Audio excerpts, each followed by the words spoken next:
Start, please. Yeah. Good morning, everyone present here. I am Nitisha Kothari from IIT BHU Varanasi. And I, Dishadat Sharma from GNDEC School of Architecture, welcome you all to this collaborative webinar titled as Invest in Women, Accelerate Progress.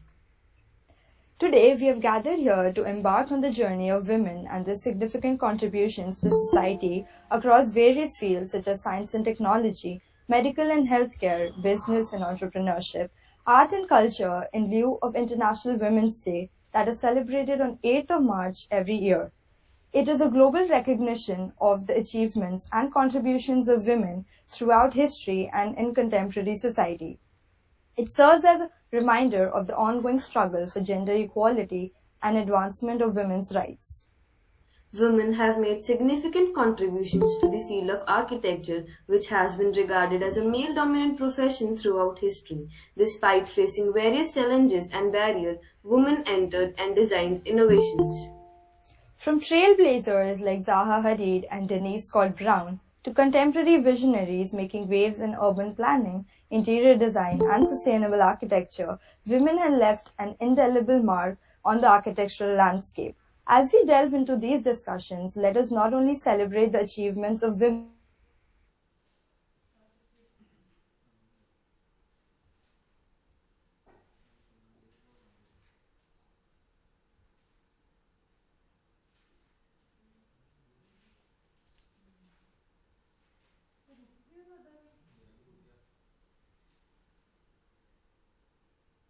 ਮੇਰਾ ਇੱਥੇ ਆ ਰਿਹਾ you lost your network ਦੱਸੋ ਇੱਥੇ ਚੰਗਾ ਪਹਿਲਾਂ net ਚੱਲ ਰਿਹਾ ਨਹੀਂ ਮੈਂ ਤਾਂ ਵਾਈਫਾਈ ਨਾਲ ਚਲਾ ਹੀ ਨਹੀਂ ਰਿਹਾ ਮੈਂ ਤਾਂ ਲੈਨ ਨਾਲ ਚਲਾ ਰਿਹਾ College of Ludhiana. The college is committed to fostering creativity, critical thinking, and ethical values among its students, preparing them to become competent and socially responsible architects. The Department of Architecture, Planning and Design was established in 2019 in the prestigious Indian Institute of Technology, IIT BHU Varanasi. The department is seizing a unique opportunity to collaborate with other departments, fostering a multidisciplinary approach to education. By leveraging diverse expertise, we aim to enrich architectural education, producing versatile graduates adept to addressing complex societal changes. WICCI stands for the Women's Indian Chamber of Commerce and Industry. It is a premier organization in India dedicated to promoting women's entrepreneurship, leadership, and economic empowerment. WICCI was established to create a conducive environment for women to excel in various sectors of the economy and facilitate their participation in decision-making processes. Overall, WICCI plays a crucial role in empowering women entrepreneurs and professionals and driving socio-economical development in India. Through its initiative and advocatory efforts, WICCI aims to create a more equitable and prosperous society where women can freely realize their potential and contribute to the nation building. We would now like to welcome our speaker of the day, architect Atefa Ghaznawi, who is a city planner in the US. HOD IIT Varanasi, Dr. Harshimran Kaur, HOD GNDEC School of Architecture, Architect Akanksha Sharma, along with esteemed members of WICCI, Dr.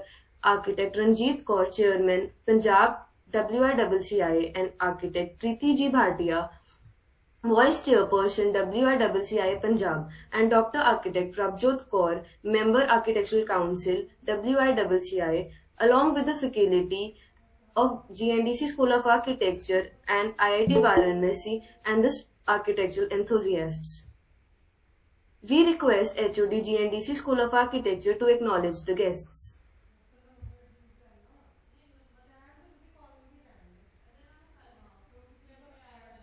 Ma'am, your mic is off. Okay. Now audible? Yes. Okay. Good morning and happy Women's Day to everyone. I am delighted to extend a warm welcome to all architects, students, and esteemed guests joining us today for this online session at GNDEC School of Architecture. Today we come together to celebrate the spirit of learning and exploration. I am particularly thrilled to introduce remarkable young woman architect Atefa, whose journey and wisdom we have the privilege to witness firsthand. To all architects, students, and participants, your presence enrich our discussion and adds depth to our exploration ideas. Let us embrace this opportunity to learn from each other, to share our insights, and to inspire one another along the way. May this session be a source of inspiration and growth for all of us. Welcome, let's embark on this journey together.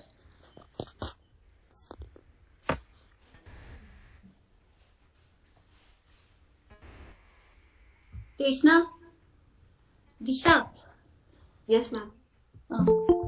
You can start session. Okay, I think I'll introduce ma'am once. So, architect Atefa Ghaznawi is a Fulbright alumni from Afghanistan. She studied her bachelor's degree in architecture from 2013 to 2018 at Lovely Professional University in Punjab. She's worked as an architect and urban designer in Herat, Afghanistan in the private and public sectors. She has received a Fulbright scholarship and studied master's degree in urban planning and policy at the University of Illinois at Chicago from 2021 to 23. She has also received the ILPAPA award for the best student project in 2022. She is a certified passive house consultant.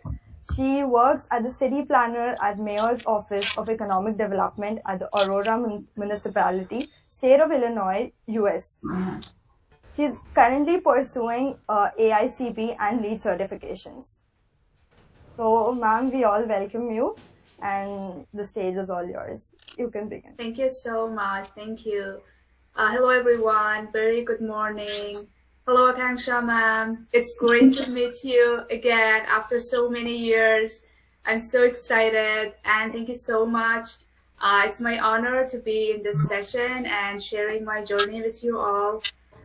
From when I was a student at LPU, I studied my bachelor's degree in architecture, like many of you and all of you that you are going through the same degree.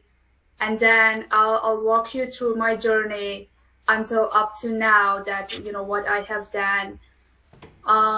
So it's great to be here. It's an honor. It's my pleasure to share my experience with you. And I would like to share my screen.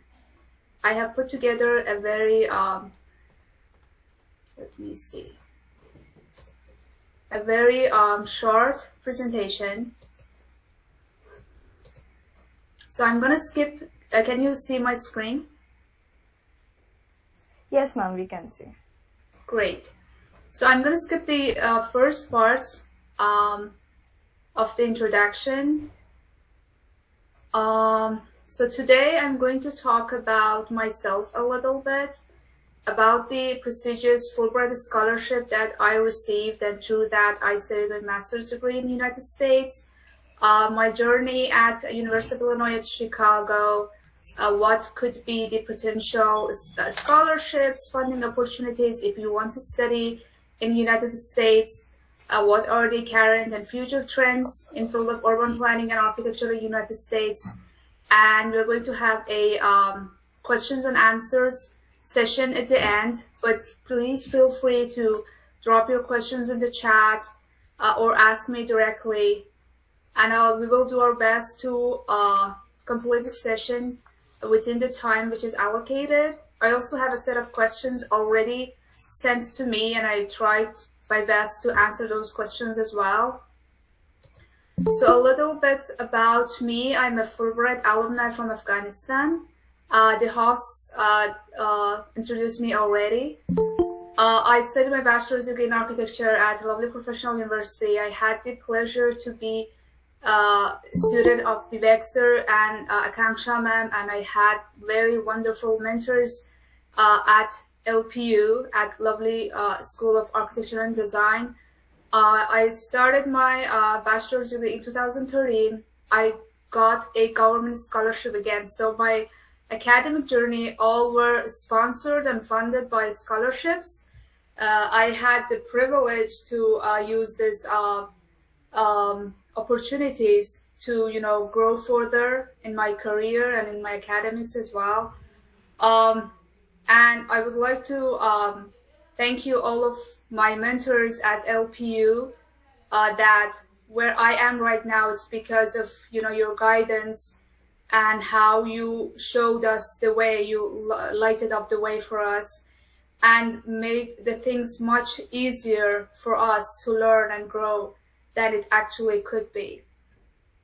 So after I graduated with a bachelor's degree in architecture, I started practicing as an architect and urban designer in my hometown. And in 2021, I received the Fulbright scholarship, which I will show you the process very briefly, and we could also explore the website a little bit. I think it has a different name in India, the Fulbright scholarship, but we can go through that together.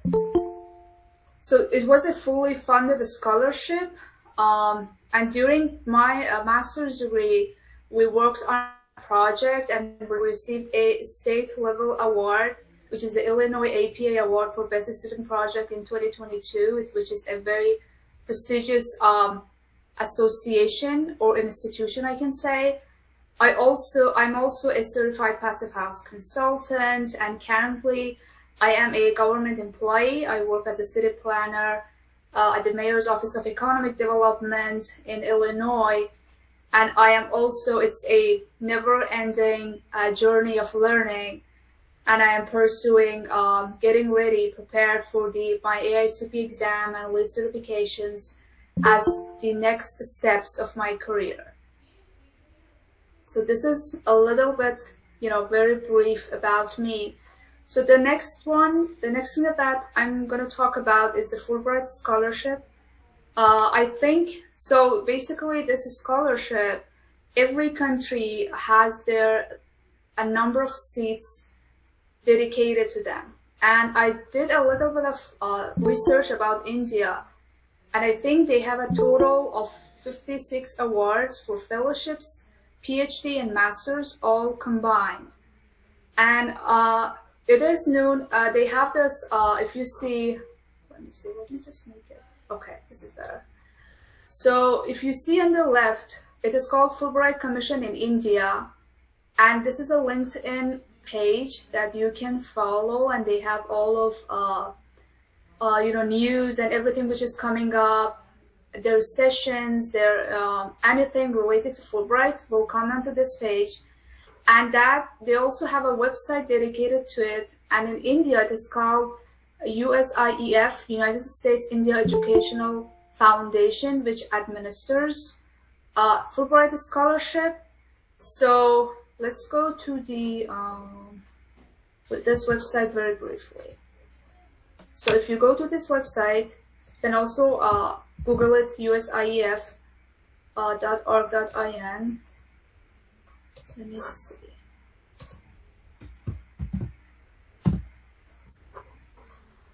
Okay, let me share my screen again.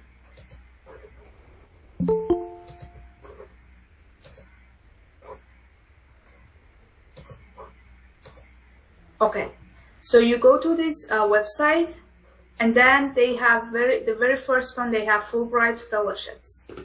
So you go here, you click on it, and they have this whole page dedicated, everything that you need to know about United States, studying, living here, they have it here. So first one is fellowships for Indian citizens. And then you see the cycle that is open right now for 2025 to 2026, different types of categories that they have. I think Fulbright Nehru. And then you go, for example, we are interested in masters. So you click on this, and they have this whole, information about you will come to a J1 visa, eligibility requirements. And then I think you also need to have a TOEFL score as well, field of study. And it is a online application, and they have the checklist. So it is pretty much, detailed. And this is also the timeline process. So for Fulbright, from the time that you apply for that for this scholarship, then they will have a couple of months to review your application, and then you get shortlisted for the interview. So it takes around like 2 to 3 months to become a finalist.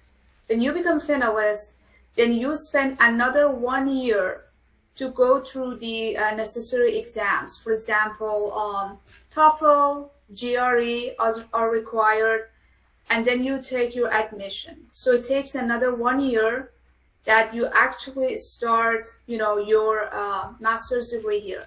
So you see here, May 2024, this is the deadline, and then they review it, and then interviews in August. In August 2024, you are notified that you have been selected, and in August 2025, you will start your degree. So it's a bit time consuming, but I feel like it is worth it because it is 100% fully funded, starting from your tickets, even your visa fees until you come here, tuition, living expenses, even books and everything is fully funded, insurance and everything. So if you get this scholarship, you don't have to worry about any type of expenses for your studies here. So another very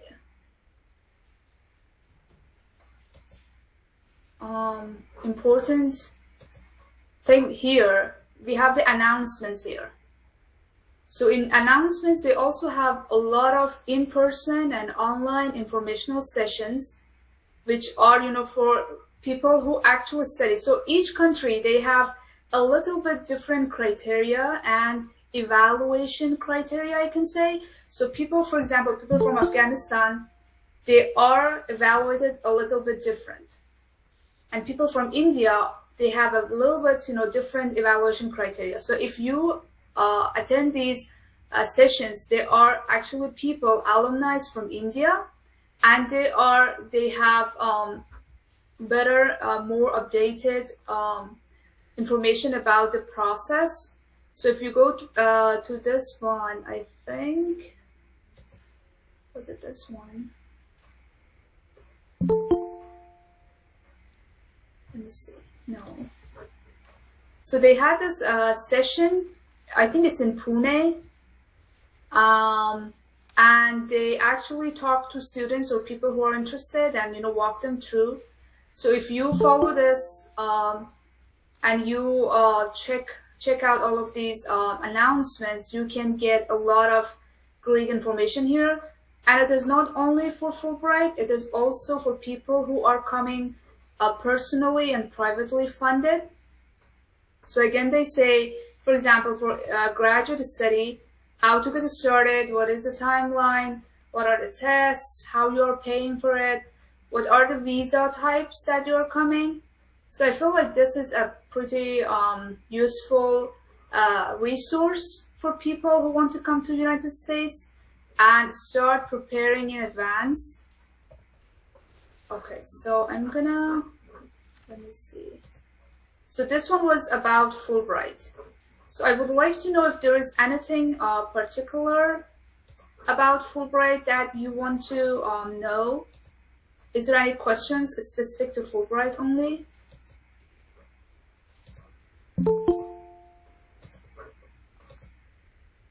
If there is not, I can move forward. So yeah, so this one is at the very right side, you see this mentoring program for Fulbright Nehru and other Fulbright fellowships, and this one is happening in Pune, I guess, from a Fulbright alumni, which is I think it's a great opportunity for people who want to know about how to get this scholarship.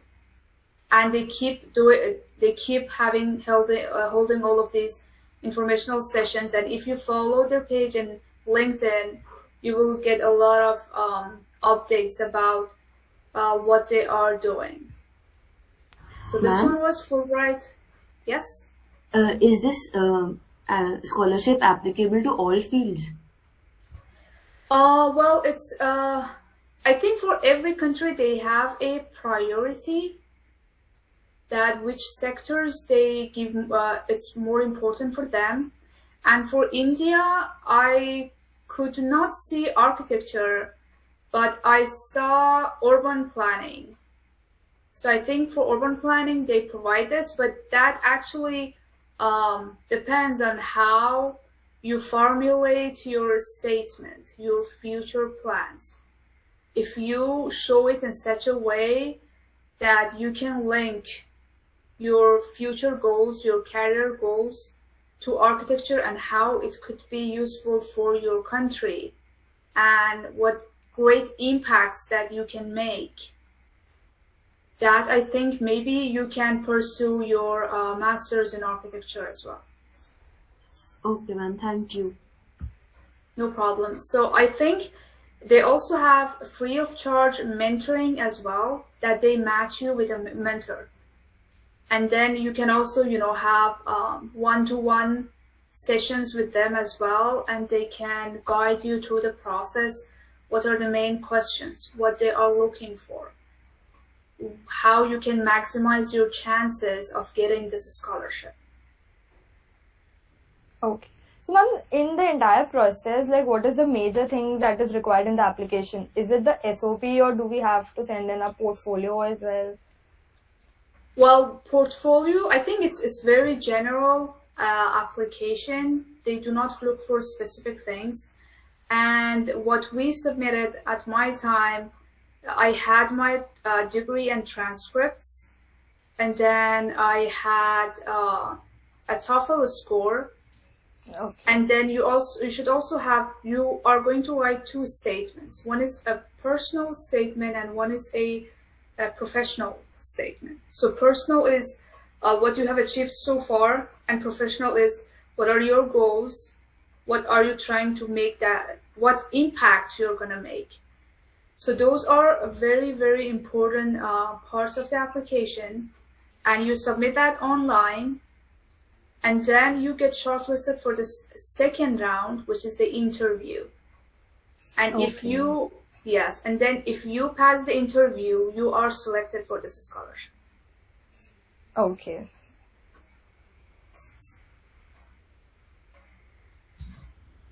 Okay, so I'll move to next slide.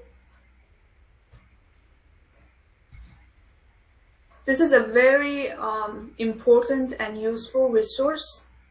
I highly recommend this, especially their LinkedIn page, because you will get to know about a lot of great information, and also it is really worth it. It is worth it spending your time, investing your time, and preparing for this scholarship, because it's very rewarding. Because you don't have to worry about any kind of expenses here, which is great.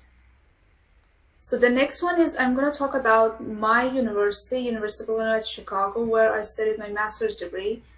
You can study master's in architecture. You can also study master's in urban planning and policy, the degree that I studied, MOP. They also have another very popular master's of city design. And many students, especially students from India, they come and study MCD, Masters of City Designs, because it is 1 year and you can finish it faster, and it is definitely costs less than a 2-year degree. So Masters of Urban Planning and Policy, it's more, it's broader. You study policy, you study economics, you also study a little bit of design and transportation, and it's a total of 60 credit hours. There's a requirement that you should also do an internship, or you do a master's thesis. So it's like you have this option. You don't have to do both, but if you do a thesis, you don't have to do an internship. And it has 5 specializations. Based on your interest,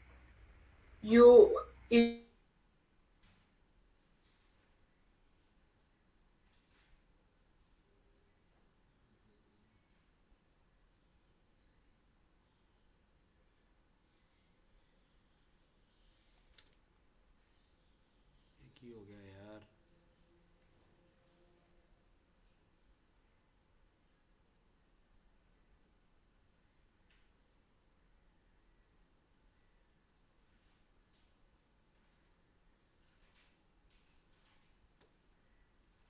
ਕਿਸੇ ਦਾ ਚੱਲ ਰਿਹਾ?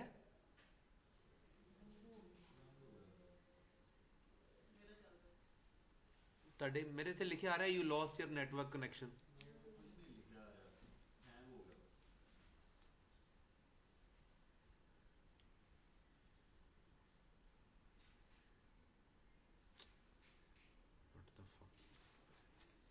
ਚੱਲ ਭਾਈ।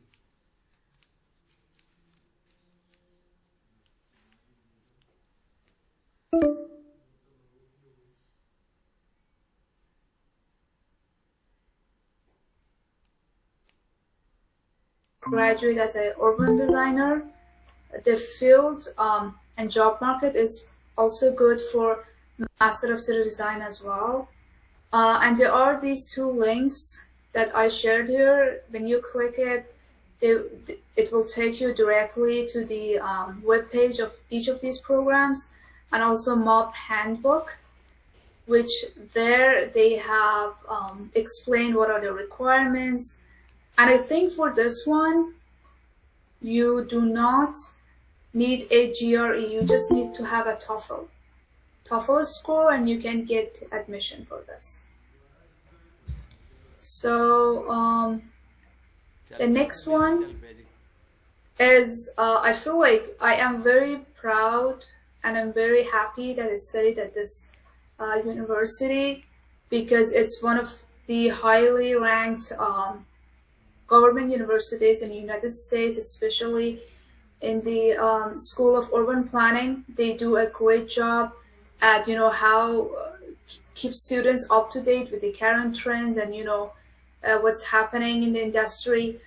It has won the Illinois APA Award for multiple years now. And they also have won a number of national awards. In the projects that the students they work on, they spend a lot of time, making students work on best practices, and they also bring best practices. Yes. And just to interrupt, ma'am, I think your slides are not moving. So can you reshare your screen? Yeah. Okay. So in which slide I am right now? What do you see? It is a Fulbright scholarship. That one. Oh my God! I'm sorry. Let me see. Okay, let me do it another way. So it was, okay, very interesting. You have missed a couple of slides then. Okay, let's do it this way. I'm not gonna do the full screen thing. So this was about the University of Illinois Chicago. I'm sorry that you did not see this. So this is the details about those 2 degrees. And the 5 specializations I talked about, and the links directly to those degrees. And I'll also share this presentation with Vivek sir so that he can send it to everyone. So the next one, I was talking about the projects, and if we get time, I can show you a sample project, which was an award-winning project that I was a part of, a McKinley Park community plan. We can go over that if we get time at the end of the presentation. So this is, do you see this now? University of Illinois Chicago? Yes, yes. Okay, great. So the next one is the scholarships and funding opportunities. Examples that, like if you want to study at UIC or any other American university, what you can expect and how you can help to, fund your studies here. So I'll give you one example of UIC, but it is almost all of the universities, they have similar scholarships and funding opportunities, which could be super helpful to cover some cost of your academics here. So one was the Fulbright program that I told you is 100% fully funded, which is great. If you there is like time constraints or there's limited capacity. So if you could not make it for the Fulbright program, there are also the universities themselves, especially the government universities. they have their own scholarships going on. For example, for UIC, if you have an excellent academic qualification, you have field experience, you can secure, they have this Daniel Burnham Fellowship, which is of, I think, 1 year tuition fees. They give scholarship to you, Board of Trustees waiver is for 1 semester. This is another scholarship. Many of my students, many of my classmates, especially the international students, I had friends from India also studying with me. They worked as they also worked as a teaching assistant, graduate assistant, or research assistant, which you get a full waiver of your tuition, which saves you, lots of money here, which is great. And that helps you a lot. I think you are only pay like $2,000 per semester only, and everything else is on the university. It is only part-time, I think 20 hours a week, and then you're also a full-time student. We also have Great Cities Institute within School of Urban Planning, which they also have a lot of great job opportunities. We have Urban Transportation Center as well. And if you are on a F1 or J1 visa, there is this limitation that you can only work on campus. So, but every university, they have a lot of, again, job opportunities for students as well. But when you don't have any classes, like during the summer, you can work full time. So this is the funding opportunities and scholarships. And then I'm going to introduce to you two very wonderful people at University of Illinois at Chicago, which I had the pleasure of being their students. One is Sanjeev sir.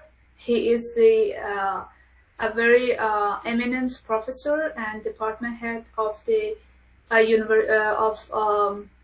College of Urban Planning. He was the founder of Masters of City Design program at UIC, and he is a very big fan of how make the university more inclusive and diverse, and he is super helpful to international students. And also he helps a lot in for the admission process as well. He expedites it, and he helps to secure admissions at the university as well. So I also added his email address as well. You can contact him and tell him that Atefa, your student, introduced you to us. He is super helpful, and he's a wonderful person. And also Dr. Sri Raj, he is the director of Urban Transportation Center at College of Urban Planning. He is also a very helpful and knowledgeable person, and there are many students also working with him at UIC as well. And both of them, they help students to secure scholarships and tuition waivers as well. So I also listed a few scholarships that they helped, especially the Indian students, to secure and help them cover the tuition fees and everything. So I think these two people can help you a lot if you want to take admission at UIC, because they feel like they help the students in such a way that it's as if it's their own child. They are very kind, very considerate, and they are very humble. And the reason why I'm introducing them, because I want to show you that we have a lot of great Indian people here as well who are very hardworking and who sets the example for us, for hard work, which I am very proud, to be honest. So after this, is there any questions so far? Let's take a pause here, and then I would like to answer some questions. Apart from those that you sent me, is there any questions that I can answer?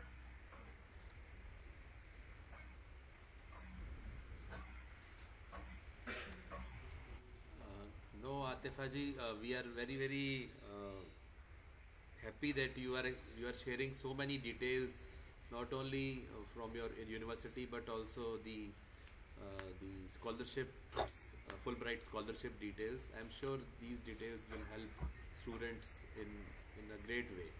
So please continue. It's a wonderful, wonderful session. Thank you so much. I hope I'm not oversharing, and I hope I'm not going into too much details. So if I'm going I'm giving too much detail, just let me know so that I can make it, more brief. And one more thing, if you can share that that project of yours at the end, I guess that Yes. Students will be very much interested to look Sure. at that project. Yes. Sure, Thank you. definitely.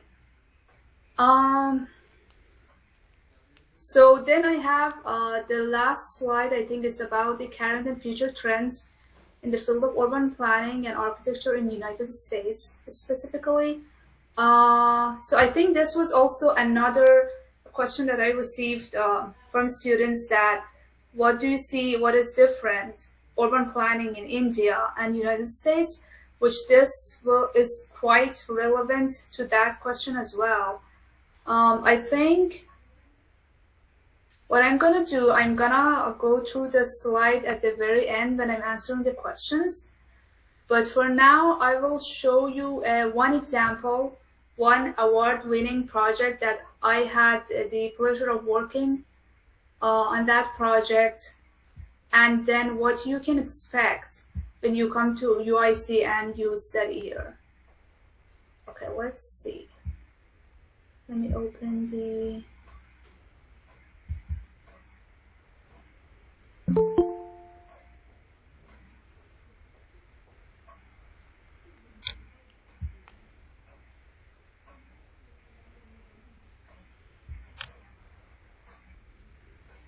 Okay, so this, let me share my screen.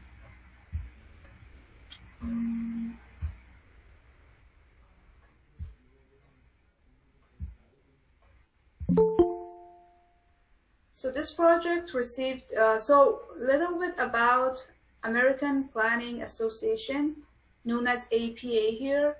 It's an organization that does everything related to planning in the United States.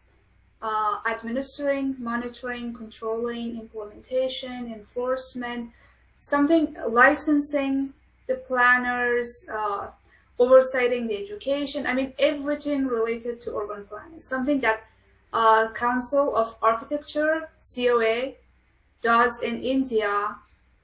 This organization does that in United States, and they are a very powerful and well-known organization here.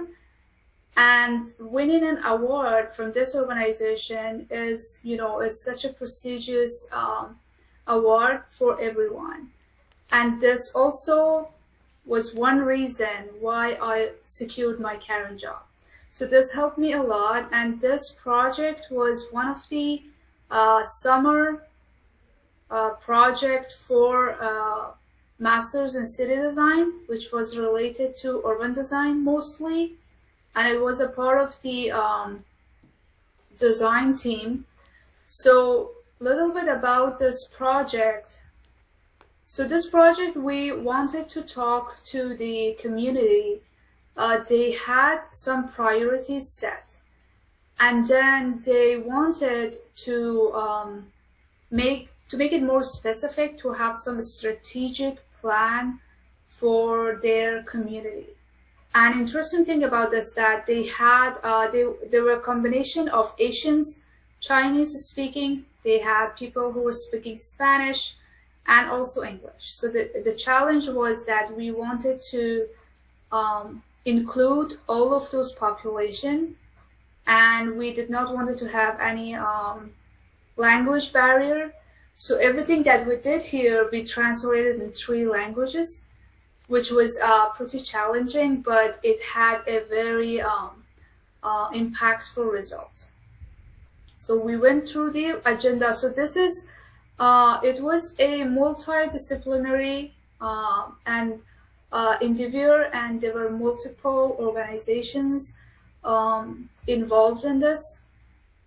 Elevated Chicago, we had interpreters, and we had very renowned firms like Design Workshop, you can look them up, and the McKinley Park Council as well, and UIC, College of Urban Planning. So there were multiple organizations, working together to make this happen. So the process, I can show you. So I'll just go through this very briefly. So we wanted to take input from the community. And in the United States, it is in such a way that people have the final say. It's so, it has so much, strong freedom of speech, and property rights is so important here that people who are paying taxes, they are so powerful. They should have a say in how those tax money is spent. And in order to engage people in the decision making, they have to make people well informed and take their input. So this was the process of how we got those inputs using various strategies. So this is again one way of showing them, what is important to you, what are your priorities, and this way we could know in which direction we are inclined. So this was another way, and it was very accessible to people because we had people who did not speak English. We also had people who were elderly, less educated. So we wanted to make it, simple for them, simplify the process for them so that we can maximize the input as well. So this is another thing that I'm going to talk to you about. What are the, when I'm going through those other sets of questions, I'll talk about this more in detail. So there are like different activities, traffic, circulation and everything, and getting their inputs. So I'm gonna just skip these. Okay, so then coming to our, yes, Vivek sir? Is there any questions? No, ma'am, no. Thank you. Okay. So this was the vision that we came up eventually. So you can see the whole community here dotted in this black dotted line. And I'm telling you, I'm so proud to say this, that this 90% of this graphics and design is coming from Indian students. We had so much talented students from India that, the other, students from the other groups, they did the policy work and documents, but most of the creative stuff was coming from Indian students, which I am so much proud, and I am I'm very happy to be working with them in one team and, coming up with this design. So we had, you see these 3 circles. These 3 circles were 3 identified sites that we wanted to, through these 3 sites and through a strategic visioning, we wanted to connect the whole community together. So the first site was called the Gateway, where we wanted to reimagine their corridor, which was the main commercial corridor for them, and addressing some issues that they had. They had like safety issues. It was very much not pedestrian friendly. I feel like it's very similar to the concepts that I used to study at LPU when we had like urban design classes. So similar principles here. And then the Gateway, again, we wanted to have, amenities, the sidewalk improved, making it more lively, more inclusive. And this was the Gateway current situation and how we wanted to reimagine it and, making it like different divisions, making it, improve it from the current situation to what we are envisioning. And this was, again, a conceptual design of introducing wider sidewalks, street furniture, street parking, and bump outs, and making it safer for families and kids. And okay, let's see. And this one is a view of how it could look like. So you can see this is another rendering. It was made, I think, in Rhino, and then we did the rendering in the final rendering in Lumion.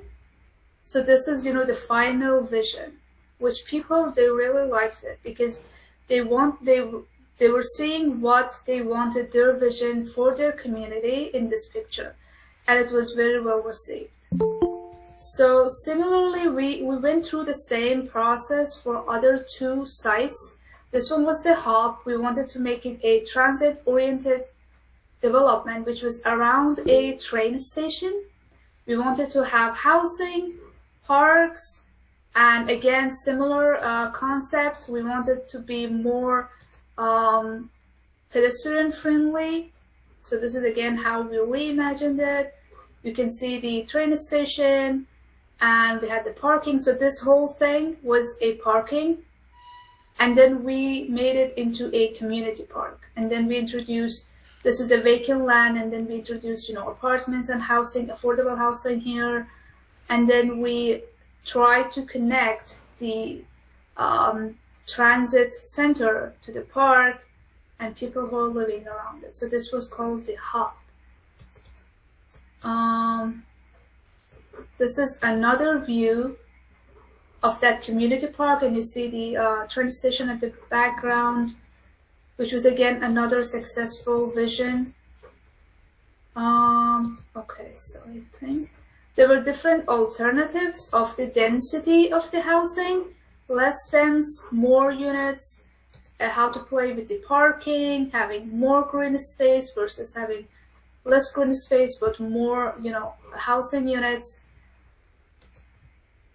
This was another view of the, again, how we reimagined the road section here, having more sustainable, you know, permeable paving, and making it more, you know, kids-friendly, family-friendly here.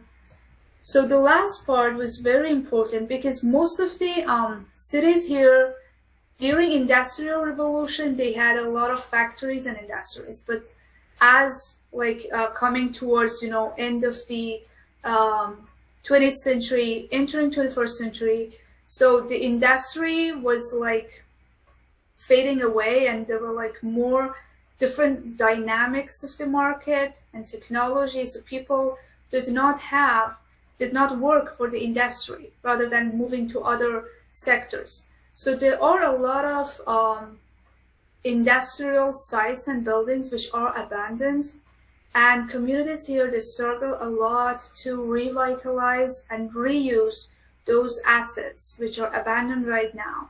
So this site, we had some buildings which were abandoned, and because it was an industrial site, no one was using it, and it was becoming a center of, you know, vandalism. So we tried to make it a signature for the community and revitalize it and reusing those buildings. So we call it a cultural district. So how it looks like right now, they have this clock tower, and they have lots of parking. These buildings in the background, you see they all are vacant and abandoned, and they cannot make very much best use of it. So what we introduced, we wanted that to become a cultural center. We wanted that to become a very lively place, and this is what we came up with. So we introduced places for, you know, farmers markets, some greenhouses, you know, stages, and lots of greenery, and, you know, rooftop gardens. People, they can come and spend time here, and making it a community place for people that it is busy and filled and lively with people year around. It doesn't matter if it is winter, summer, spring, there is always something happening here. So this is another view of how turning that parking lot into an outdoor, you know, open space, outdoor sitting with lots of, you know, restaurants and people coming and enjoying their time here. And the next one is a farmers market, open farmers market, because in that particular community, they also had community gardens, and we also wanted to support the small businesses and local businesses there, and this was considered an asset for those for that community. And based on this proposal, a few months later, they could secure a development. So one developer came here and they had a proposal of $20 million. They secured this funding to revitalize this industrial district, which was a great achievement for that community. And we see how a good plan, a strategic planning and visioning, and also, you know, prioritizing communities' need, how, you know, it results in such a great achievement, which is securing the funding and bringing development to the community. So this was, we were very happy about how it ended up with that community to secure, you know, $20 million for people, make them interested and excited, and show them, you know, the potentials of how this could change into something very meaningful. So then we asked them about feedback and, you know, what we have learned, and, you know, we also shared with them the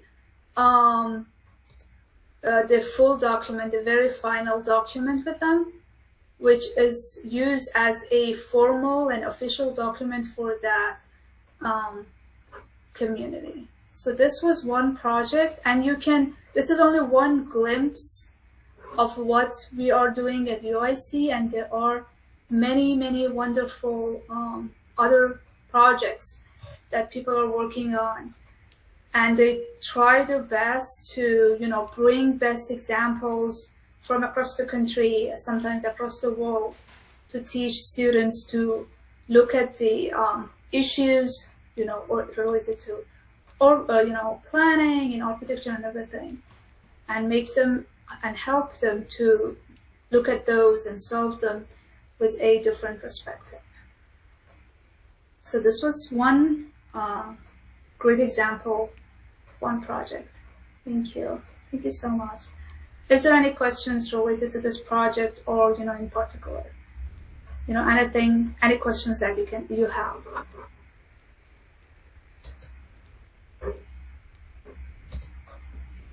No questions?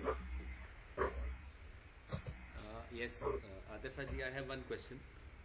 Yes. Like, you did consult the people over there, right? Like the public Yes. participation.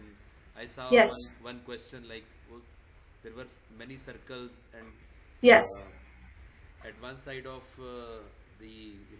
at one side of that sheet there was like a question that how many people are towards left side and other towards the right side, and you counted Yes. like how where the circles were more, you took that Yes. decision, right? But Yes. was there some kind of bylaws also which were prevailing over there? Like, how do you manage that? Bylaws are also important, and at the same time the public participation is important. So how, Yes. as a planner, how did you maintain the balance between the two? So, well, they have zoning regulations here, but there is one difference here and with India, that it is not very specific like India. Here it is very general and very broad. So they do not go into so much details. And also people, because of the property rights, you know, sometimes people have the right to go against the regulation. If they can prove that, you know, they are harmed by that regulation, they can go against it. So people here have a very, they have a voice here. They are so much powerful, and to be honest, you know, even the regulations, they make it in such a way that it is based on people's need and priorities. So this is another example of what is different from India. In India, we have a centralized government, from the capital, and they, you know, control everything. But here in the United States, we have a federal type government, which is decentralized, and every state is like a little government by themselves. And they make their own rules. So if you move from one state to another, the tax system is different, property rights is different, priorities change. Some people, the culture and heritage is important for them, so they make rules for heritage, and then they follow that. And some people, economics is important, so they make, you know, economics related rules. So it's like, you know, how you have to balance these two. You have to look at the regulations, but you also have to look at what people they need. And those options that we made, and they were making choices, we made those options and alternatives based on the previous plans and previous regulations, or the regulations that was already in place. So we have to keep that in mind as well. So we do not go against any of those. But then people have, they make the final decision as taxpayers, because they decide how the tax is spent, and also politicians here, because they need the votes. So they have to make people happy so that, you know, they can be elected for the, you know, the future rounds as well. So it's like, it's very close monitoring of how government works. Yeah, bottoms up approach and top down approach. So exactly. Yes. So that's the difference. Yeah. Very nice, Atefa ji. Very nice to learn from your project and from the strategies that you made. Thank you so much. I'm sure even the students who might be working, you know, on urban design or urban planning projects will be taking this into consideration, that, you know, yes, bylaws and regulations are important, but we should visit the site, we should visit, yes, we should talk to the people, that what do they want, and then somewhere between the balance, yes, go with the balance. Yeah, very good, very nice. Any other question? Yeah, I see one person raised their hands. If you can ask your question, please.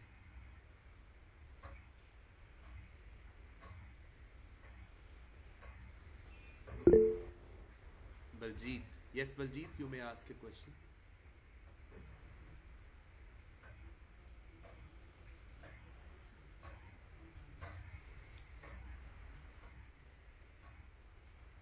I cannot hear you. Sorry.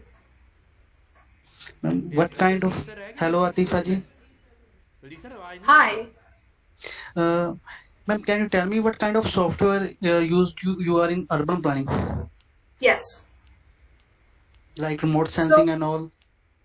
Yeah, so it actually it depends on what is the wherever you go, either in your studies or specifically for your job, what they are demanding.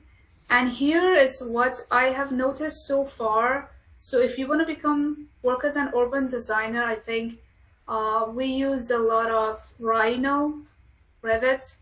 We also use Lumion, which is very, very popular here. Photoshop I used a lot. So I think these are, you know, major softwares that is very popular here, and it is in high demand, and also it is very highly rewarded as well. So high paying jobs. If you have these skills, you have a much better chance of getting a high paying job as well. No, ma'am, I'm asking about traffic survey, like live monitoring of trafficking and women trafficking kind of control, and how do you done survey? Like, is there kind of softwares there, or live study of their project? Ah, okay. So we use a lot of we use GIS here a lot for those analysis, and we have they do a great job of, you know, keeping the data up to date. So we do a lot of spatial analysis and analytics using the GIS. and we also have live, data collection as well. So they utilize GIS a lot. And because I was studying urban design, so people who are doing, there is this another specialization in transportation planning, which they do a lot of traffic study and all of everything related to transportation. They also do a lot of research related to transportation, and they use, they use Python. I think they do a lot of coding as well, doing those researches. But because it is not related to my field of expertise, so I cannot elaborate more on that. I hope it answered your question. Yeah. Actually, Atefa, in India, there is a software like Bhuvan provided from ISRO for live monitoring of trafficking. Is there kind of help from the American government, like for study of live monitoring of traffic or women traffic? How many people are come on the roads, on the streets, like that? Yeah. There is any kind of help from government or no? So the Department of Transportation, they keep up to date the traffic data as well. Number of crashes, how many traffic counts, and everything related to traffic, and they give us as data points. And those data points in tabular format, or in, I think it's a CVS format as well. And those data points are used for interpretation and further studies of this data. But it is mostly provided by the government. Okay. Yeah. No, not the student doing all the survey. I understand. No, they do not do any kind of survey. They use the already made and collected data themselves. Okay. Thank you, Atefa. No problem. Great questions. Ma'am, apart of US, what other countries would you suggest for us to work and study abroad? Okay, so let's go to that was one of the questions in the question list. Should we go through that question list now? Yes, Is that ma'am. okay? Yes. Okay. I think we can go, and the rest, if anyone has any questions, they can put it in the chat box. Yeah, definitely. So the first question is, what advice would you give to young women aspiring to pursue higher education abroad, particularly in terms of navigating the scholarship application process? I already answered that through I explained to you one example of Fulbright scholarship and also other funding opportunities. I think a general advice to everyone that I highly recommend, and especially for women in this session and everyone, I feel like being prepared and having a long-term goal helps a lot to have a clear, roadmap for your goal or for your vision. So one example I can give for my own self for Fulbright and then coming here, I was thinking about this when I was still in India, and I was studying my bachelor's degree in architecture. So I was like, this is what's next, what's coming for me next, and what are my plans. And there I started studying for TOEFL. So I took the exam in India itself, and then I went back to my country. So how I was, I was thinking about it and working about it for a very long time. And then after like 2 years, I got this scholarship. So anything, any plan, any goal that you have in your life, taking steps toward that goal, working hard, daily, and take steps toward that goal helps a lot to make that possible. And please do a lot of research. Know where you are going. Be very specific. Do not think in broad or general, but be very specific. For example, I go to this country or this university. Okay, I have this goal. Now we become more specific. What are the requirements? How I'm going to fund it? how I'm going to achieve it. For example, one requirement is TOEFL or GRE. So how I do prepare for that exam. So I feel like being prepared and having a plan helps a lot to achieve any goal in your life, especially in academics and higher education abroad in particular. I hope that helps answer that question. So the next one is, do you think that one can apply for master's immediately after graduation, or is work experience necessary?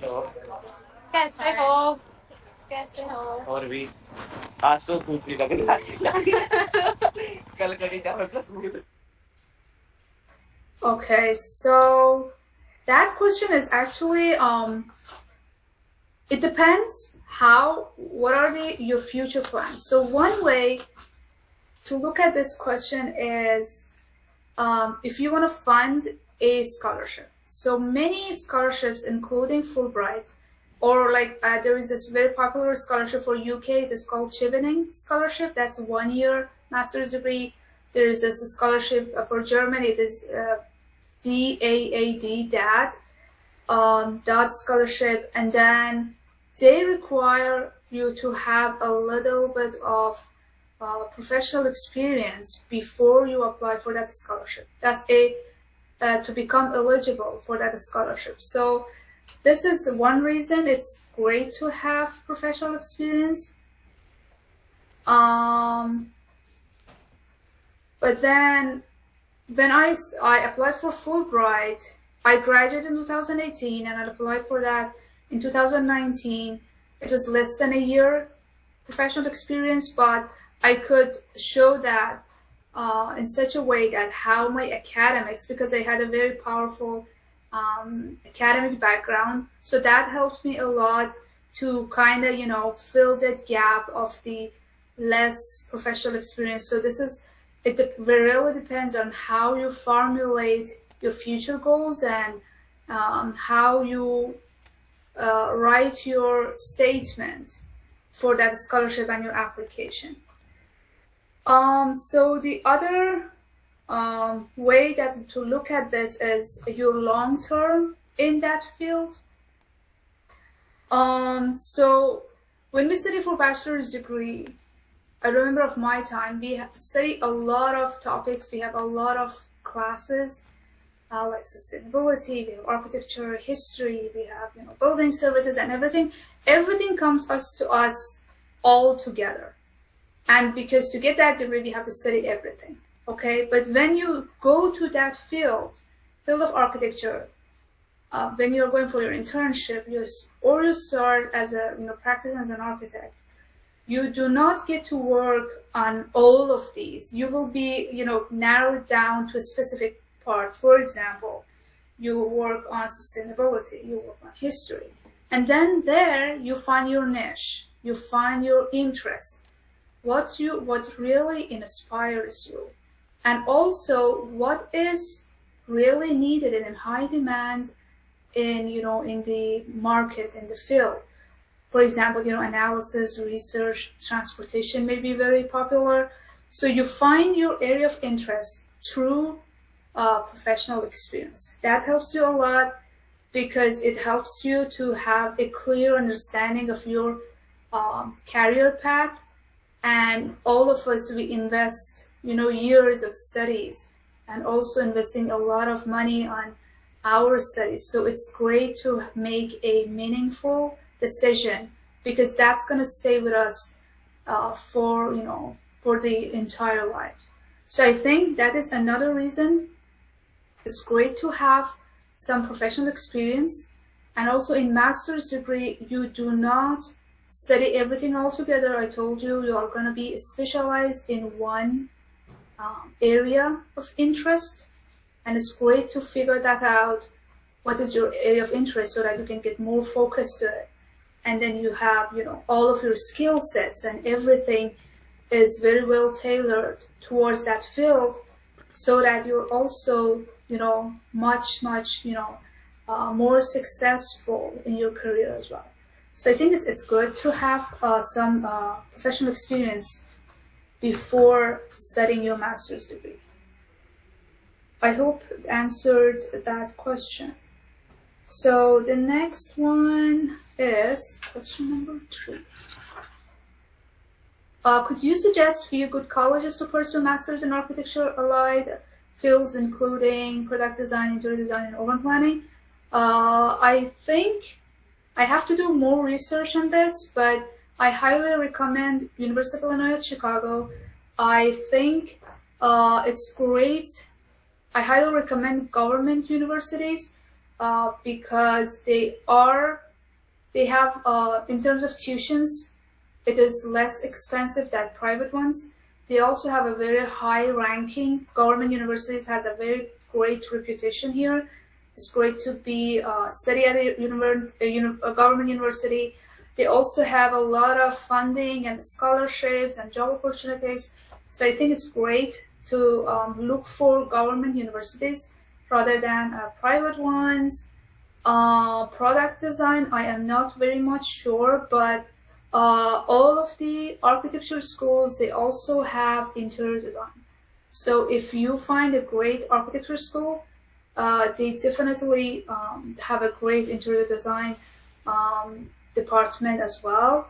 Urban planning, my university, University of Illinois at Chicago, is one of the best, highly ranked urban planning colleges in the United States. I highly recommend that.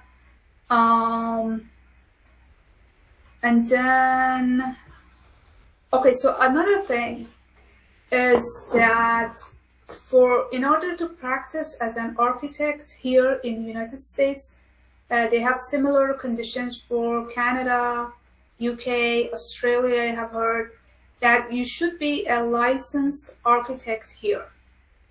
So you have a bachelor's degree, that's great, but they really, they highly prioritize the American work experience here, and in order to become a licensed architect, they have a very difficult, process to make you licensed here.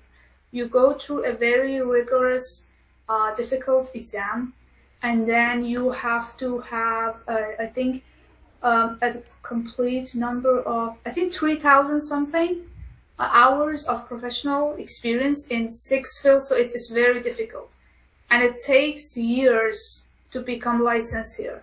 So I do not recommend you, because as an practicing as an architect, you do not need to have a master's here. The professional experience is much more important here, and getting a master's in architecture may not help you much to become licensed here. But if you want to get your master's and you want to go back to India and practice, I think getting a master's here would be good. But other than that, to become a licensed architect, you do not need a master's here in architecture. So that's, again, you have to decide what are your future goals. You want to stay here, you want to work.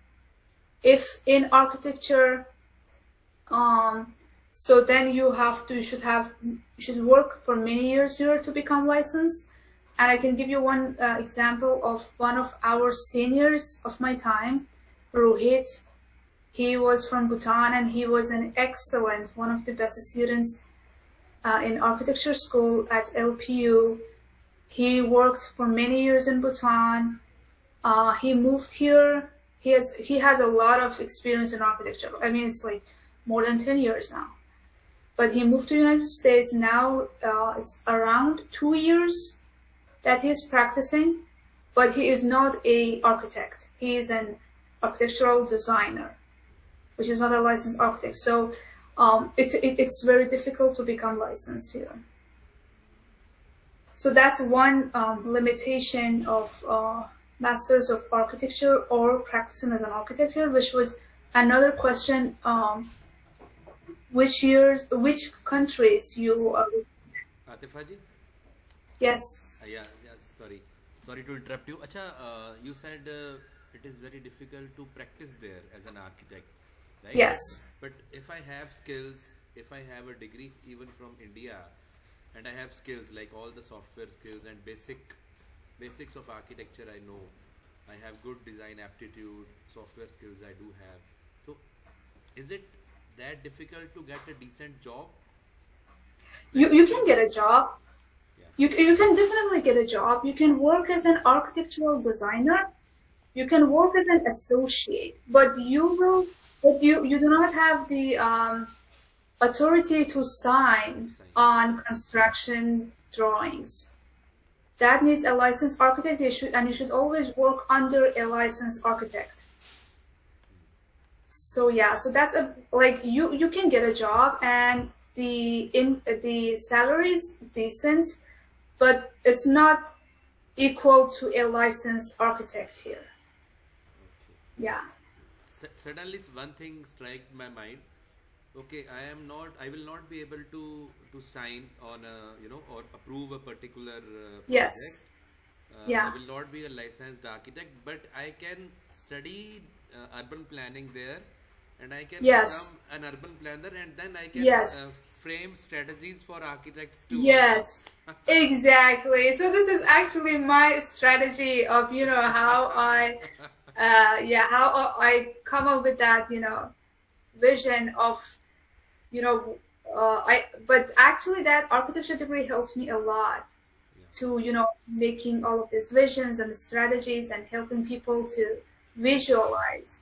So I think that those skills was very handy for me to become more successful in urban planning. One of my past students from LPU only, he is a licensed architect now in Canada, in Surrey. So Okay. I will ask him that how did he manage that? Yeah. He has a very good practice, like around 12 to 15 architects are working with him. And That's out of those- amazing. yes, and out of those 10, I guess 4 are from LPU only. So he gives. Wow, that's great. So he gives priority to the people who have studied from his own institute. Yes. Yeah. I'll ask him, and I'll let all of my students know that how did he manage that to be a Yeah. licensed architect in Canada.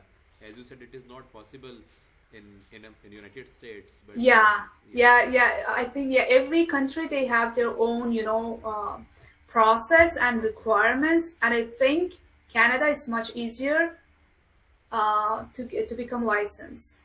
But in the United States, it was like, for me, it was like starting from scratch. And I was like, I cannot, start over and spend a lot of years to become a license, and working as an urban planner and become certified. That was, it was a much, shorter path, and also similar, job opportunities and, salary and everything. So that was how I chose this, path to pursue. thank you. Please continue, Atefa. Okay, so this one is done. Question number 4. Let me see. Could you elaborate on the differences you have observed between urban planning practice in India and United States? Yeah, I have explained this a little bit earlier. I talked about what is the difference between centralized and decentralized type of government.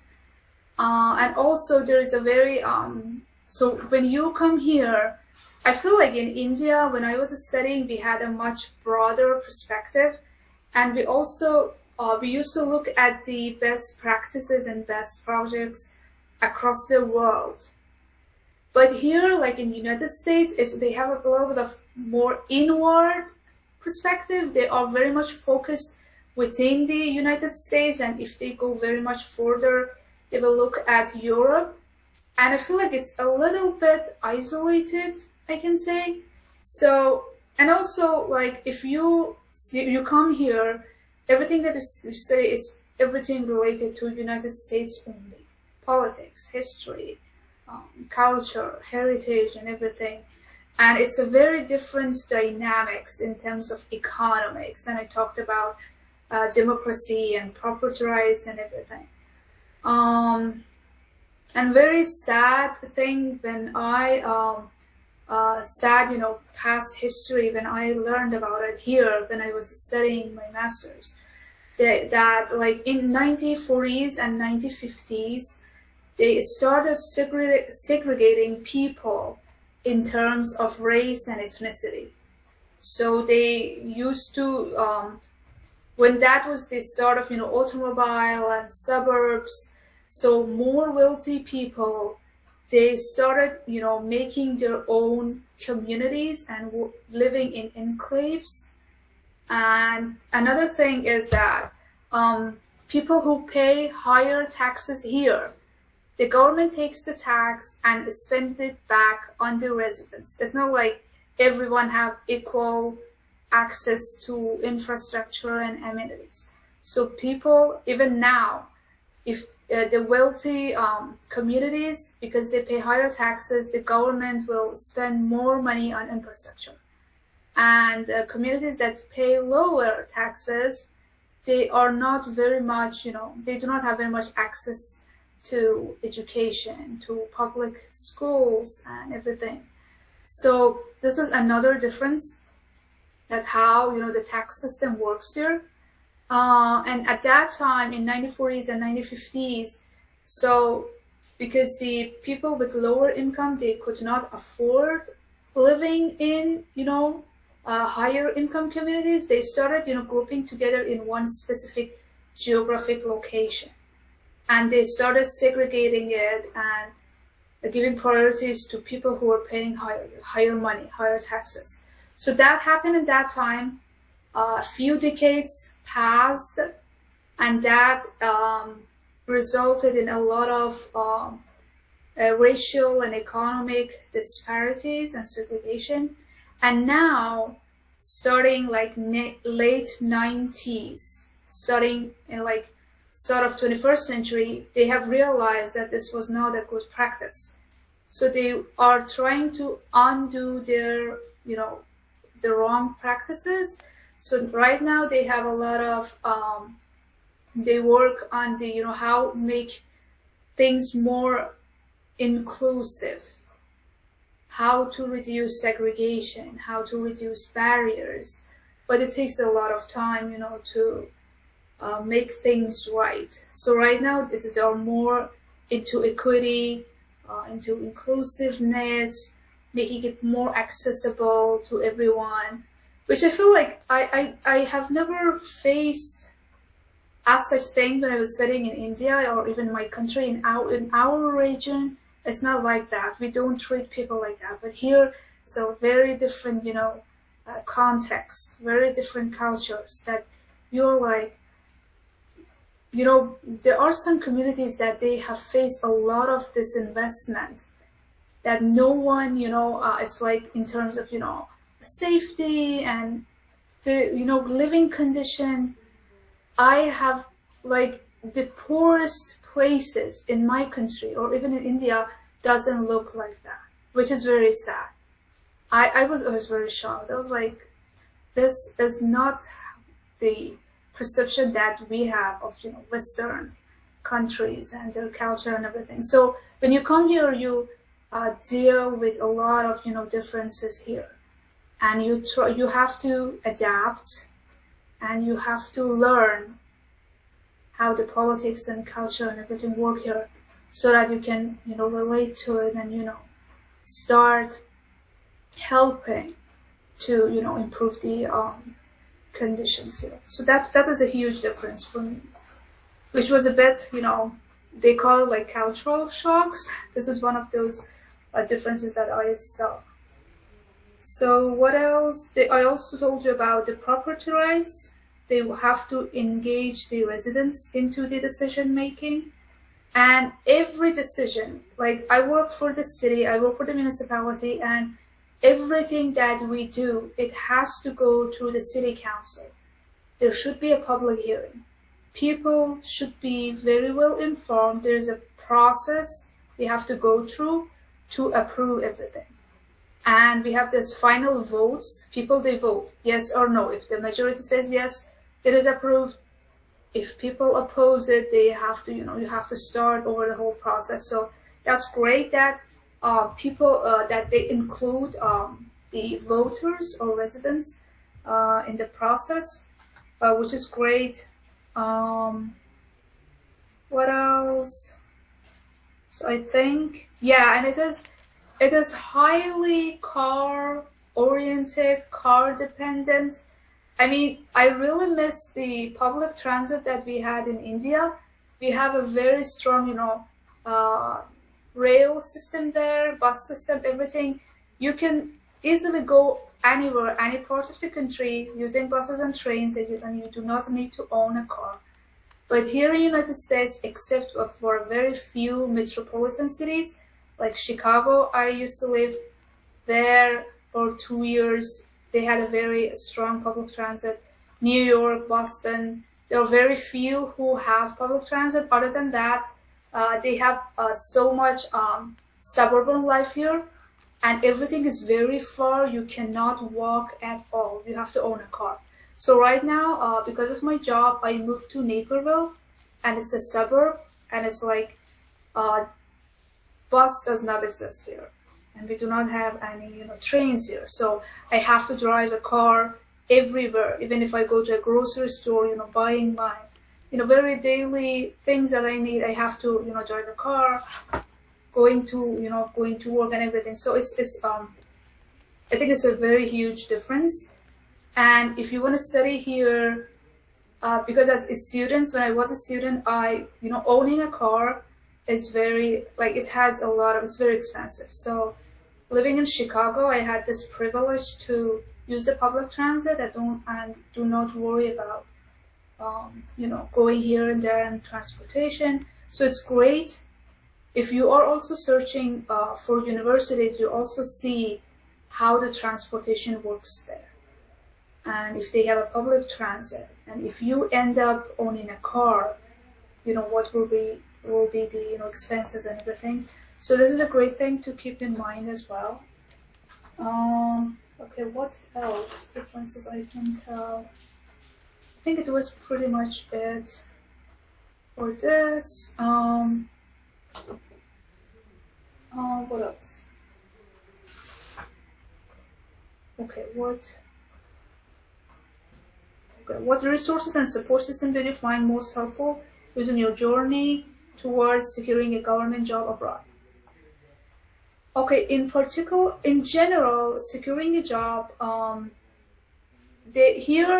as I told before, they highly value a American work experience much. But if you have you're highly skilled, you can show that through your portfolio, during the, an internship. You can, show your skills and show them that you are capable of doing a lot of great things.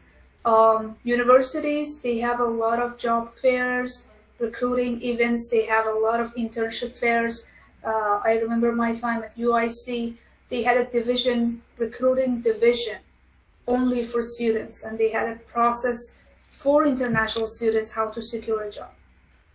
So I feel like when you're studying here, doing an internship is super helpful, and it looks so good on your resume that they have done some work here as well.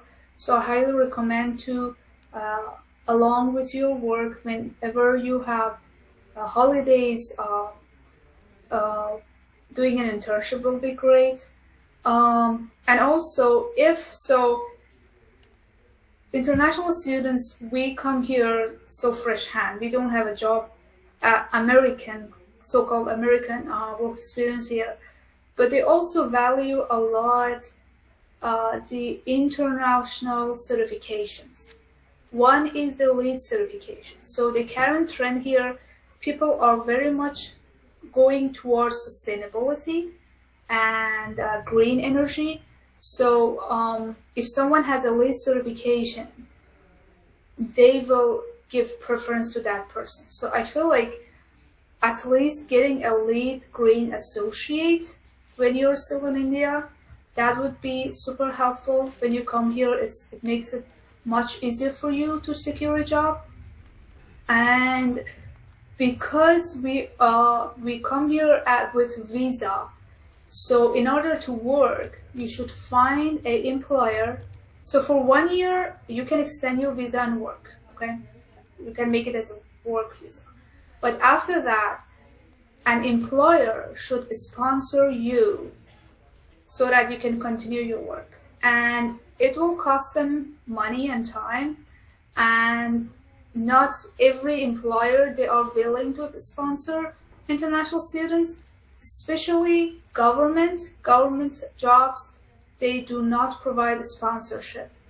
So that's another difficulty if you want to secure a job. So for me, my condition was different. When I completed my degree, I started my green card process. So and then I will eventually get my citizenship here. So I had my documents as someone who is towards getting her citizenship. So I am not on a visa anymore. And when I applied for this job, I did not need any sponsorship. That's why for me it was much easier to get a government job here. But I highly recommend you to, if you can, getting a LEED certification or Autodesk certification. It is super helpful. It will look great on your resume. And also graphics and design skills is in very high demand here, and they are very impressed, because it is very much specialized. And here learning design and graphics is very expensive. It is also very time consuming. We spend years of our life learning these skills. So it is very much highly valuable here. And I feel like with your skills in architecture and design, you can definitely secure a job here. It doesn't matter what is your, if you have a American work experience or not, because it is in very high demand. You can definitely secure a job here in the private sector. Also, having memberships with different associations here. They have their own job board.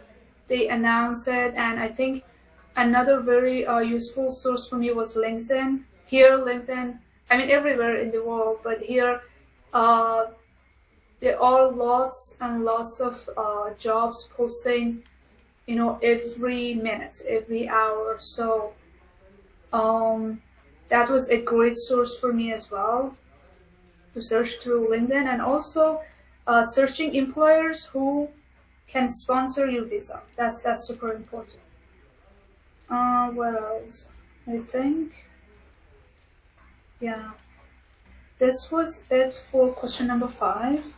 Number 6, what innovative strategies or approaches have you implemented in your role as a city planner, particularly in addressing urbanization challenges and promoting sustainable development? So I work for the Mayor's Office of Economic Development, and we do not do much of sustainability here. But it's great to know. I have heard it from a lot of practitioners in this field, and I know it's similar in India as well, and here as well. As a city planner, I experienced that. To simplify your words as much as you can, because there are a lot of people who are not technical. They do not know the terminologies that we know, and to become successful, to make people understand and accept your ideas, you need to make them, understand it, and you have to make it in the make your statements in the simplest form possible. So that's it's like talking to your grandparents, in that very simple way, so that they can grasp it easily, and also knowing your audience as well, so that you can tailor, how you deliver your speech as well. So that is, for us here, it plays a very crucial role. Also, politicians and policymakers, they are not very much highly technical people. So, and also to bring your vision into life, you really need a very powerful political will. So again, that's, you have to make that look, simple and easy to understand. That's a very important skill to have as a urban planner, a city planner. And another difference in the between the government and private sector is that I also work for the private sector. People in private sector, they're very much result oriented. The final product is very much important for them, the final result. But when you're working for the government, it's the process that is important, not the final decision. How you reached to that final decision, how you involved the residents, how you went through all of those procedures and regulations, that's very important. So I think that was a huge difference as well.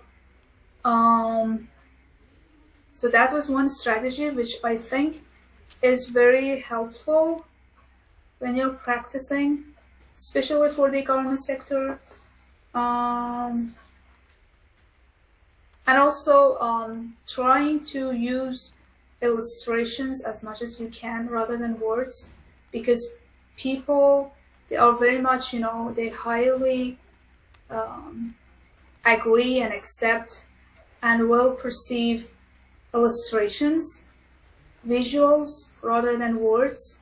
So that's the one way to engage, the stakeholders.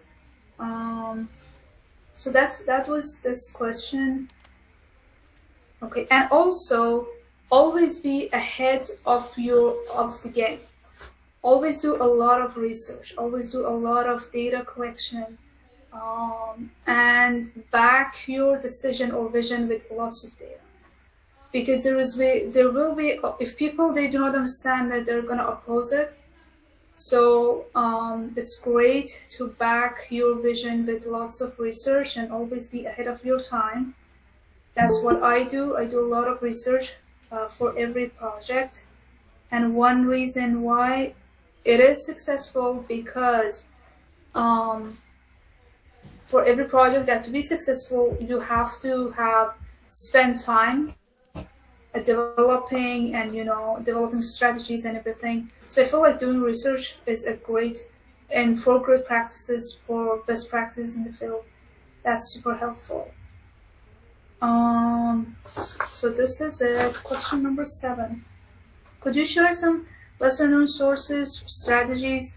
I think I have pretty much shared all of the resources that I knew.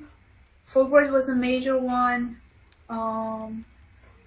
and the other funding opportunities as well. But if I come to know about new sources, I will definitely share it with you. Okay, the next was, apart from US, what are other countries that you can consider for studying and working as an architect?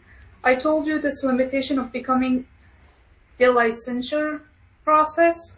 So I feel like it's great wherever you want to apply, you want to go for settling or you want to work or study, beforehand, please do your research about what are the requirements to become a licensed architect. And is it really worth your investment and your time as well?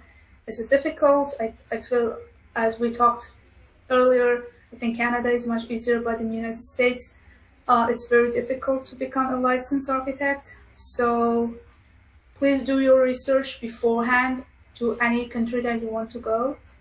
And internationally acceptable certification, LEED is very important. I cannot stress enough. I think a LEED certification will put you in a much better position compared to other people when you're competing, and there is a high competition here, so it's making yourself stand out helps a lot, and they give a lot of preference to internationally known certifications. So you will definitely have a better chance if you have those. Networking is super important. The last question. So I did a lot of networking when I was preparing for Fulbright scholarship. I reviewed and revised my essays multiple times. Similar to now, I talked to a lot of Fulbright alumni, Chevening alumni, and they reviewed my application. So I think networking is super important. Attending networking sessions, either in person or now there are a lot of online sessions. It's great to, be active and talk to the right people. And this is a process that has been already, people have gone through this. So there is no new thing. You do not need to invent anything. Just follow the footsteps of people who have already been in this process, and they will definitely share with you a lot of great tips. And they will also connect you to more people. So networking is super important. In anything, in work and studies and everything, especially for scholarships and studying abroad as well. So I think this was the last question, and I would like to know if there is anyone who has, any questions in particular other than these. I would be super happy to answer your questions. Ma'am, we have 2 more questions in the chat. The first one is, how has AI impacted the field of urban design, particularly in modeling and simulation? Well, AI is not very much in urban design, is not very much used here right now. It's more of in information technology, they use a lot of it. In automation, they use a lot of it, but not in urban design much. But it's a very much new emerging area of practice. And if you have experience in AI, they also, it's like in high demand as well. But they don't use it right now. They don't use it much, not as of now. But it definitely will have a lot of usage in the future. Okay. And there was one more. What can we do to be a licensed architect in US? I was interested to do masters in landscaping from the US. So masters in landscaping, again, you will become a landscape architect, and they also have a you should become a licensed architect as well. So for that, I think it also has a similar procedure like becoming a licensed architect. You have to pass an exam, and you have to have a certain number of hours of American professional experience. After completing those hours and taking the exam, you will become a licensed landscape architect. Other than that, if you are not a licensed architect, you can work under a licensed architect, but you will not have the authority to sign on construction documents. But definitely a master's in landscaping you can study here, but then you will go through the same procedure for licensure. Maskeen, I hope Atefa ma'am has answered your query. You can certainly do your master's in US, but you can't be a licensed landscape architect in US. You can work with an already licensed architect who is practicing in US. You can definitely work with him, but you should be you should strategize, or you should think about your future, and you should research about it, that whether you want to settle in US or you just want to study masters in US and then come back to India and practice over here. So this is what Atefa ma'am has earlier suggested us all. Okay, sir. Thank you, ma'am. What should I say, Atefa ma'am? This has been a very, very, very, very interesting session, and you have wholeheartedly explained each and every aspect of being there in the United States. And frankly speaking, the objective of this session was not how to settle in United States or how to study in United States. The objective was how to showcase the growth of an individual, and especially a girl who belongs to Afghanistan, which is culturally quite similar to India, and then from Afghanistan to India, and then back to Afghanistan to for some professional experience, and then from there to United States. Independently, she has achieved this all. So the objective of this session is to inspire each and every student, be it a boy or girl. Like if Atefa can do it, you know, we all Definitely. can do it. The only thing that, you know, sets apart Atefa from other candidates is her perseverance. Like how meticulously she had the plans in her mind even during her graduation. She said she cleared GRE and TOEFL during her stay in India. So she has focused on so many minute aspects that we all should also focus. Only then we can be able to achieve whatever she has achieved in her life. ज़रूरी नहीं है कि America में जाके ही वो achieve हो सकता है. Even in India we can achieve that. तो उसके लिए जस्ट थोड़ा आप फोकस होना चाहिए. आपको पता होना चाहिए कि मैं क्या करना क्या चाहता हूँ, मेरे लॉन्ग टर्म गोल्स क्या है, like Atifa ma'am has earlier stated. So it has been a great motivating session. और उन्होंने आतिफा जी ने साथ में फुलब्राइट स्कॉलरशिप का पूरा डिटेल आपको बताया है, वेबसाइट ओपन की, and you know how to apply and each and everything. She has talked about her university UIC in Illinois. So even she has shared the email IDs of her professors over there. So and she has even said कि आप reference दो कि I know Atefa ji and you please help me. So she had given us this kind of liberty also, that you can even write to her professors giving her reference.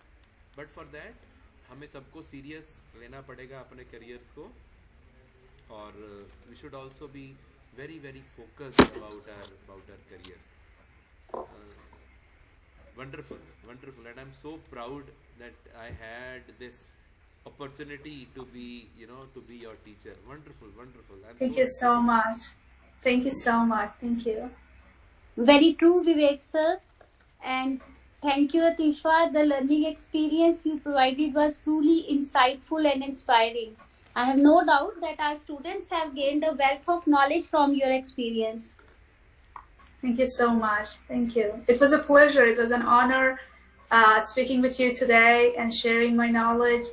And I am more than happy to help you. I think I can share my email address, and through Vivek sir, we can, exchange knowledge, and I would be super happy to also have, similar sessions in the future. It could be any topic that of interest that it is within my field of expertise. I'm super happy to share my knowledge as well, and also connect you with people who I know if I cannot help, there will be definitely people who can help you with that as well. And let me acknowledge one more thing. This is 11:30 a.m. in India, right? And we have just landed in our offices, and कुछ students ऐसे होंगे जो अभी घर पे बैठ के नाश्ता कर रहे होंगे. And Atefa ji has spent one full day at work, and now it is nearly 12 p.m. 12 at midnight in United States. So abhi she is after this session she'll be taking rest, sleeping, and then early in the morning again she'll be moving towards her office. So this is really incredible, Atefa ji. We are very thankful to you. We are really grateful to you. At the end, I would like to acknowledge Indian Institute of Indian Institute of Technology, BHU, Varanasi, HOD ma'am, Dr. Harsimran Kaur, WICCI India, WICCI Punjab chapter, under the leadership of Professor Ranjit Kaur ma'am, who is the chairperson Punjab WICCI, and Prabjot Kaur ma'am, Dr. Prabjot Kaur ma'am. Atefa ji, Dr. Prabjot Kaur ma'am has been my teacher. So she left this meeting few minutes ago. I don't know how. It's amazing. Yeah.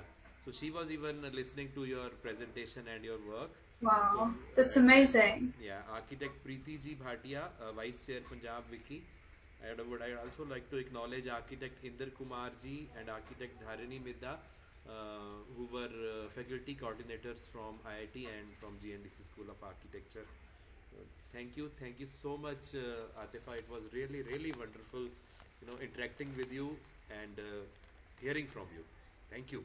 Thank you so much. It was a pleasure and honor speaking with you all, and I wish you all best of luck in your academics, in your profession, And I know that you are great people, brilliant-minded people, and you will do great in your life if you're focused and, be persistent, as Victor says, and always have high ambitions. Sky is the limit. Being a woman, being a girl, or, where you belong, should never, be a constraint for you or a limit to your ambitions. Always be ambitious and work towards that, and you will definitely achieve it. Thank you so much, everyone. It was great speaking with you and knowing you all. So before leaving, can Thank I you. request? Can I Yeah, request? I just wanted to thank Atefa ji. Hi, Atefa ji. I am architect Amrit Pawar, and I am an executive member of WICCI Chandigarh chapter. Since WICCI members from Punjab were also acknowledged, so I would just like to thank you so much from WICCI Chandigarh chapter. And it was a great lecture. Although I couldn't join right on time, but I joined at around 10:30. But I think it was more informative for me after so many years of experience, and it's glad to see that women architects are doing so well. So heartiest congratulations to you and to the entire organizing team who has Thank you so brought much. Thank you. such lecture on board for students and for us. Thank you so much. Thank you so much. Can we have one group photograph if everybody can open their webcams?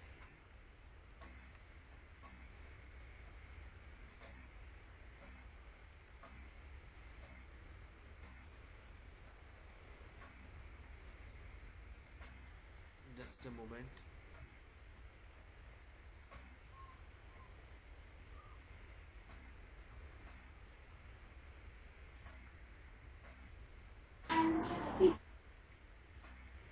Thank you so much. Thank you. Thank you, Atefa. Thank you, everyone. Thank you.